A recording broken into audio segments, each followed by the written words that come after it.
Assalamualaikum Bapak. Waalaikumsalam. Bapak perkenalkan Pak, saya Muhammad Fikri ya Pak ya. Saya dari Stikes Sukabumi. Kalau boleh tahu nama Bapak siapa? Agung, Pak. Bapak Agung. Bapak Agung senangnya dipanggil apa? Agung. Dipanggil Agung aja ya Pak ya. Nah Bapak, gimana perasaan Bapak hari ini?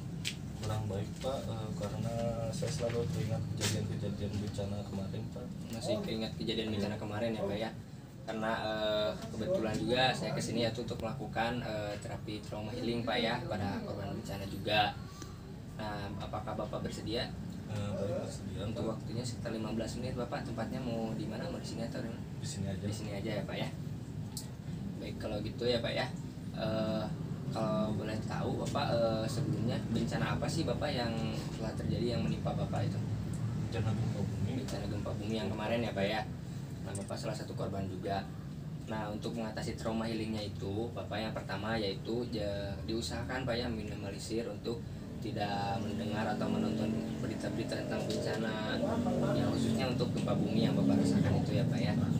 Karena ketika Bapak menonton berita-berita seperti itu, nantinya akan kembali Bapak mengingat bencana yang telah terjadi sama Bapak, dan teringat kembali, nanti akan trauma kembali Bapak ya.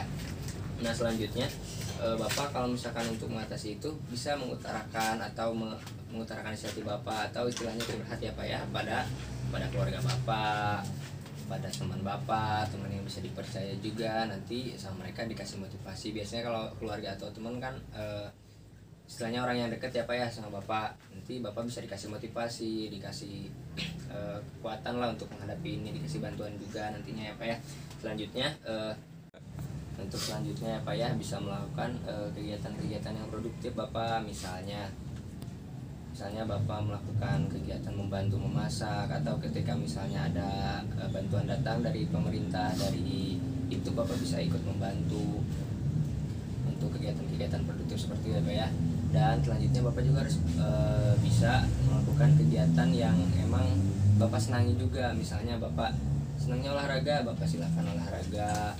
Terus Bapak misalnya senangnya apa gitu, silahkan dilakukan aja untuk membuat diri Bapak bahagia juga.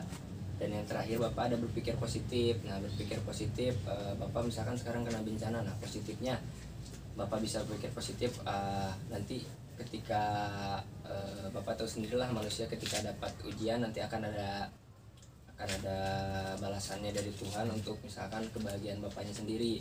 Nah Bapak harus berpikir positif seperti itu, dan jangan lupa juga untuk Bapak berdoa, dan memperkuat ibadah Bapak ya Pak ya.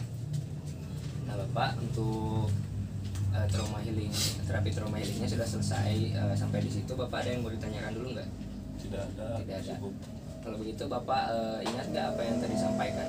Yang tadi saya sampaikan. Tadi yang saya ingat dulu dari penjelasan Bapak ya, Pak, kita tuh harus bisa meminimalisir atau menghindari hal-hal atau berita yang terkait tentang bencana agar kita tidak teringat dengan kejadian bencana yang saya alami gitu Pak. Ya, bagus ya Bapak ya. Bapak sudah bisa mengingat yang saya bicarakan, dan saya harap juga Bapak melakukan hal itu ya agar bisa traumanya bisa hilang juga Bapak ya. Baik, Pak. Kalau begitu Bapak saya pamit ya Pak ya. Nah, permisi Pak ya, untuk nanti selanjutnya saya bisa ngobrol lagi sama Bapak kalau misalkan Bapak ada yang mau ditanyakan sama saya Pak ya. Kalau begitu saya pamit Pak. Assalamualaikum.